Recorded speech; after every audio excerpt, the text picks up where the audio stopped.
Les entrepreneurs du monde ne sont pas toujours à l'autre bout de la planète. La preuve, on peut aller chez le voisin, en Belgique, comme l'a fait Captain Contrat. Philippe Wagner, bonjour. Vous êtes cofondateur et directeur commercial de Captain Contrat. Captain Contrat, c'est une legal tech, qui met en relation les avocats et les patrons de TPE, PME. Parce que c'est pas si simple que ça de trouver son avocat quand on est un patron de PME. Exactement, ouais. Le juridique, c'est toujours un passage obligé pour les créateurs et dirigeants d'entreprises qui souhaitent accomplir toutes les démarches juridiques de leur entreprise. Et donc nous, on a décidé de trouver une solution à ce problème en créant véritablement un département juridique en ligne pour toutes les TPE, PME. Donc on est une plateforme comment ça marche, oui. où justement l'entrepreneur va pouvoir trouver un ensemble de services juridiques. Donc il va avoir du contenu à sa disposition, il va pouvoir faire rédiger ses contrats, les faire relire, échanger avec un avocat par téléphone. Il va aussi avoir des rappels d'échéance sur ses contrats et il va pouvoir aussi les signer numériquement.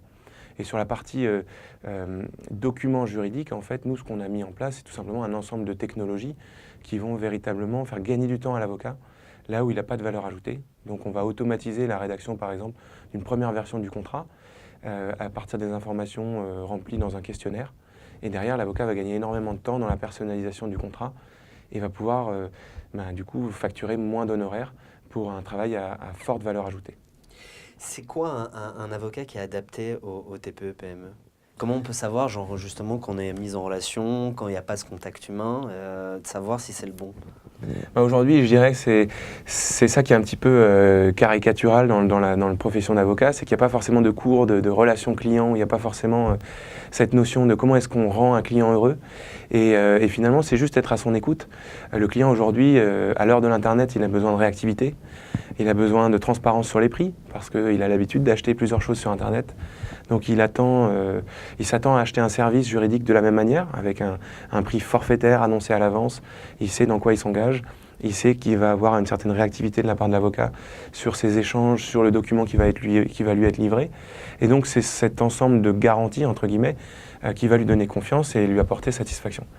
Alors ça, c'est sur le principe, on est en France, mais vous êtes allé donc de l'autre côté, en Belgique, c'est juste à côté de chez nous, mais moi je trouve ça un peu paradoxal, parce que quand on est une start-up, vous avez levé 1 million d'euros, donc voilà, il y a une vraie croissance et puis il y a une vraie demande.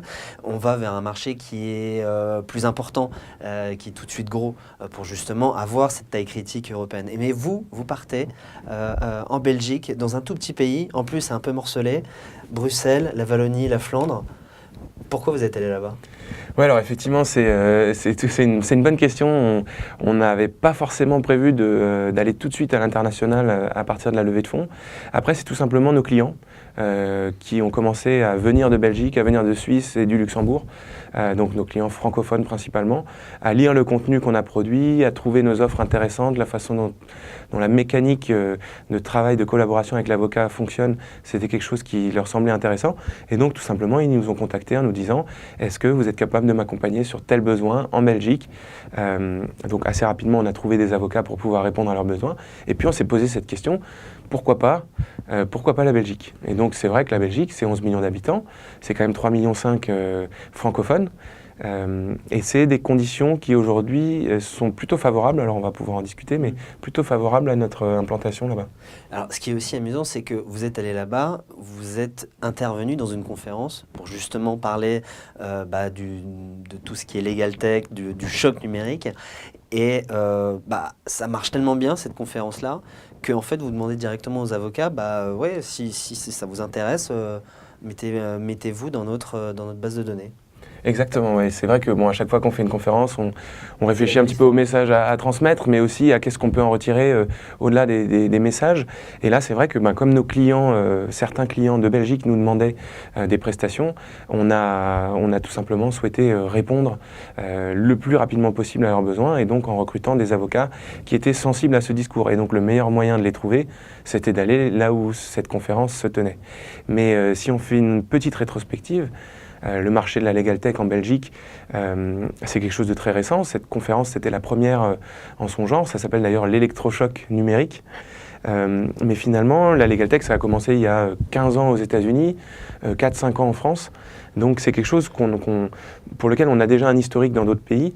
Et nous, ça nous permet de nous dire, bon ben là, on est aux prémices de quelque chose qui peut rapidement devenir intéressant, avec des investissements qui sont relativement limités en raison de la proximité qu'on a aussi avec ce pays. Et justement, sur la prise de conscience des enjeux numériques du Legal Tech en Belgique, c'est plus avancé que la France, c'est un petit peu plus en retard. Quand vous êtes arrivés, ils en étaient où? Alors moi, j'ai eu plusieurs discussions effectivement avec l'écosystème d'accompagnement des startups, on va dire, en Belgique. Aujourd'hui, ce qu'on constate, c'est qu'il n'y a pas vraiment de Belgique Tech. Ouais. On constate qu'il y a une French Tech qui a été bien, où il y a une vraie cohérence. C'est en allant en Belgique que vous vous rendez compte de la puissance de la French Tech aussi. Oui, de la puissance marketing, certes, oui, parce que c'est quelque chose qui vise à faire rayonner les entreprises françaises à l'étranger aussi, et surtout. Mais aujourd'hui, la Belgique Tech, c'est plutôt un concept et c'est pas forcément quelque chose qui existe. Il y a des programmes d'accompagnement, d'ailleurs qui sont séparés en trois, hein, qui est lié à la Flandre, lié à la Wallonie et lié à Bruxelles capitale. Donc chaque grande région a son programme d'accompagnement. C'est des programmes d'accompagnement qui sont plus liés à l'export, pas tellement liés au développement, à l'implantation dans le pays. Donc c'est quelque chose qui est encore, on va dire, embryonnaire par rapport à ce qu'on peut voir en France. Donc aujourd'hui, clairement, il y a un manque là-dessus. Et alors, justement, je parlais de l'aspect morcelé un petit peu de la Belgique. Est-ce qu'il y a une vraie différence, par exemple, entre la Wallonie et Bruxelles ? Comment ça se passe pour vous? Oui, complètement. Bah déjà, tout Même ce qui est en France, il faut quand même se rendre compte que, par exemple, tout est très centralisé au niveau législatif, au niveau... voilà, toutes les lois sont finalement centralisées en un seul endroit. En Belgique, il y a énormément de lois, que ce soit la loi, ça va être lié à tout ce qui est la législation économique, la législation sociale, tout ça c'est fragmenté par région. Donc c'est des tribunaux fédéraux qui jugent ça. Donc c'est très décentralisé en fait, et ce morcellement, finalement, ça ne facilite pas la tâche à des entreprises comme la nôtre qui souhaitent s'implanter rapidement, notamment en Flandre, où on est sur une langue qui est différente. Il faut vraiment savoir parler le flamand pour pouvoir espérer s'intégrer à l'écosystème flamand. En tout cas, il y a beaucoup d'avocats qui ne parlent que flamand. Donc aujourd'hui, sur 8500 avocats flamands, il y en a environ que 2000 qui parlent vraiment deux langues. Après, heureusement, il y a 9500 avocats francophones avec qui on travaille, avec qui on va pouvoir travailler plus directement, en tout cas dans l'implantation de Captain Contrat en Belgique. Alors, ce qui est intéressant, votre valeur ajoutée, elle repose essentiellement sur votre site internet. Quand on va à l'international, il faut normalement le traduire. Vous n'avez pas eu besoin de ça quand vous allez en Belgique sur la partie francophone. Maintenant, il y a aussi un autre aspect, c'est le droit. Le droit, même si on parle la même langue, c'est pas le même. Comment ça s'est passé pour vous? Vous avez dû faire un gros travail d'adaptation de votre offre? Alors, il y a effectivement deux manières de voir la chose. Aujourd'hui, en Belgique, il y a des gros éditeurs juridiques qui ont énormément de contenu. Il y a d'ailleurs le groupe Lefebvre-Sarrut qui a racheté récemment le groupe Larcier, qui est un éditeur juridique belge. Donc c'est de se dire, en fait, j'ai le contenu et je développe des technologies pour faire une Legal Tech en Belgique. Donc ça, c'est prendre la chose, le problème par un bout. Nous, on l'a pris par l'autre bout, c'est dire qu'on arrive avec notre technologie, on l'a développée, on l'a financée, on a fait des investissements pour ça. Et donc, ce qui nous reste à faire, entre guillemets, ce qui n'est pas une mince affaire, c'est de trouver le contenu. Ouais. Heureusement, les avocats qui souhaitent se mettre à la page du numérique, qui souhaitent rejoindre l'aventure Captain Contrat en Belgique, il y en a beaucoup. Et il y en a déjà beaucoup en France qui souhaitent rejoindre Captain Contrat pour la France. Donc, grâce à eux, on va pouvoir travailler sur du contenu assez rapidement, à moindre coût, parce qu'en fait, c'est un petit peu du gagnant-gagnant. En nous aidant à développer notre contenu, on va les aider à développer leur clientèle. Et donc, c'est vraiment sur un modèle assez vertueux, qu'on est en train de mettre en place le modèle Captain Contrat en Belgique. Comment ça s'est passé maintenant, quand je parle de vous, vraiment, Captain Contrat, quand vous êtes lancé en Belgique, justement, démarrer l'entreprise, ça a été simple? Comment ça s'est passé administrativement? Alors administrativement, pour l'instant, on en est encore un peu au démarrage, hein, ouais. C'est-à-dire que entre la conférence qui a eu lieu en décembre, les premiers avocats avec qui on a démarré, on a commencé à travailler. Aujourd'hui, le site... Vous m'expliquez qu'on a besoin d'un notaire pour démarrer son entreprise? Effectivement, oui. Quand on crée une société en Belgique, on a besoin d'un notaire parce que c'est l'acte fondateur fondateur qu'on a en France, par exemple, c'est les statuts. C'est un acte sous seing privé qui ensuite, une fois qu'il est enregistré, devient accessible. Là-bas, c'est des actes notariés. Ouais. Donc c'est effectivement, il y a une notion de libéralisation du droit qui est moins avancée en Belgique, puisqu'on dit on ne veut pas prendre la responsabilité de donner un acte qui ne soit pas authentique à des créateurs d'entreprises. Et donc, nous, on arrive du coup avec nos méthodes par rapport à ce qu'on propose sur Captain Contrat, et on essaie de les adapter. Du coup, on va travailler certainement avec des notaires aussi pour la création d'entreprises. Alors, ça, on a parlé de l'aspect business, j'aimerais parler un petit peu plus de l'aspect culturel. Quand on est un Français et qu'on est en Belgique, qu'on ne connaît pas la Belgique, on se dit, bon, c'est vraiment la même chose, il y a un accent en plus ou un accent en moins, enfin, vraiment, on est vraiment chez le voisin. Mais je pense que c'est quand même pas la même chose, moi qui vais un petit peu en Belgique. Ça s'est passé comment pour vous ? Alors, nous, en l'occurrence, bon, notre modeste perception de la chose, c'est uniquement lié au marché du droit. Donc, nous, ce qu'on constate, c'est que les Belges observent beaucoup ce qui se passe en France parce qu'on a un petit peu d'avance dans le développement de cette legal tech. Ce qui est assez sympathique avec les Belges, c'est qu'ils font preuve de beaucoup d'autodérision et c'est les premiers à dire voilà, en France vous avez X parutions au bulletin officiel sur des lois. Nous en Belgique on en a plus, mais c'est parce qu'en fait on en a moins, mais on les traduit en 3 langues, en flamand, en français et derrière en allemand. Donc voilà, c'est une culture qui est très très intéressante, je trouve, parce qu'on arrive finalement à bâton rompu à échanger sur pas mal de sujets, y compris politiques. Oui. Donc nous, en l'occurrence, jusqu'à présent, on est très heureux. Il n'y a pas de sujet tabou Non, il n'y a pas de sujet tabou. Forcément, ils constatent un petit peu les faiblesses, les limites de l'interaction entre les différentes régions en Belgique. Un coup, ça passe flamand, un coup, c'est plutôt la Wallonie qui influence, on va dire, la Belgique. Et mine de rien, ça reste un État cohérent qui est hyper intéressant sur le plan culturel.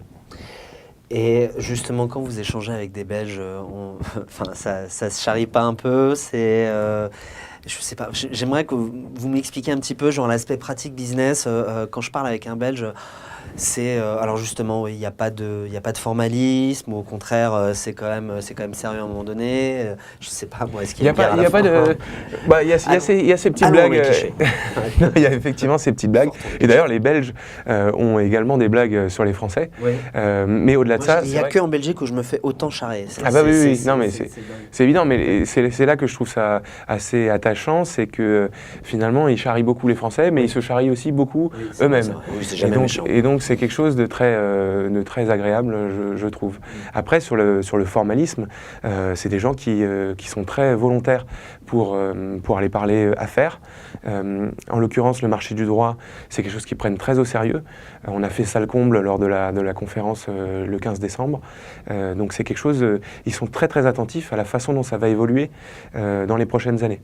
Donc on a des discussions qui sont, en français en l'occurrence, mais qui sont très intéressantes sur la façon dont le droit va évoluer lié à la législation belge. Et maintenant, vous êtes installé plus à Bruxelles ou vous êtes plus installé à Liège? Aujourd'hui, on fait beaucoup d'allers-retours effectivement à Bruxelles, et nos interlocuteurs sont là-bas, que ce soit... Vous avez un bureau là-bas déjà ou pas? Non, pas encore. Pas encore.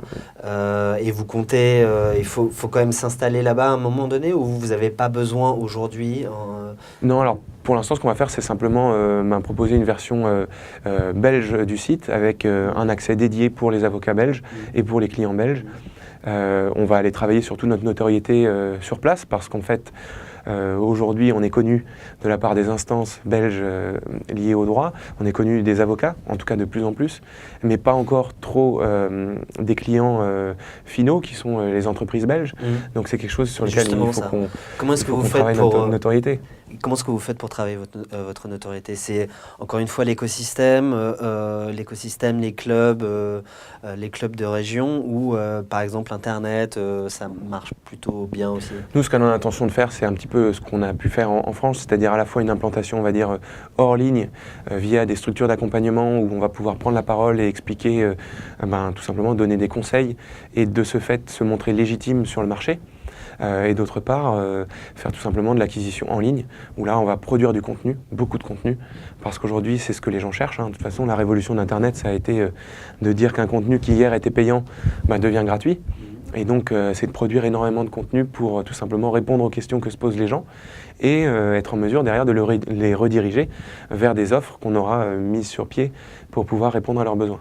Est-ce que vous voyez des opportunités d'affaires, vous qui êtes sur place, et des choses qu'on ne verrait peut-être pas quand on est installé à Paris, sur la Belgique? Sur la Belgique, il y a énormément de choses. Il y a un boulevard, ne serait-ce que sur la partie legal tech. Il y a énormément de choses. Il y a tout ce qui concerne la recherche de jurisprudence. Donc comment est-ce qu'on rend un avocat... comment est-ce qu'on permet à un avocat de gagner énormément de temps dans la recherche de jurisprudence qui aujourd'hui existe partout, aux quatre coins de plein de bibliothèques de contenu. Et donc comment est-ce qu'on réussit à avoir en quelques clics une vision exhaustive d'un sujet. Et c'est à ce prix qu'un avocat est capable derrière de conseiller un client efficacement par rapport à un procès qui va avoir lieu et lui donner ses chances de réussite.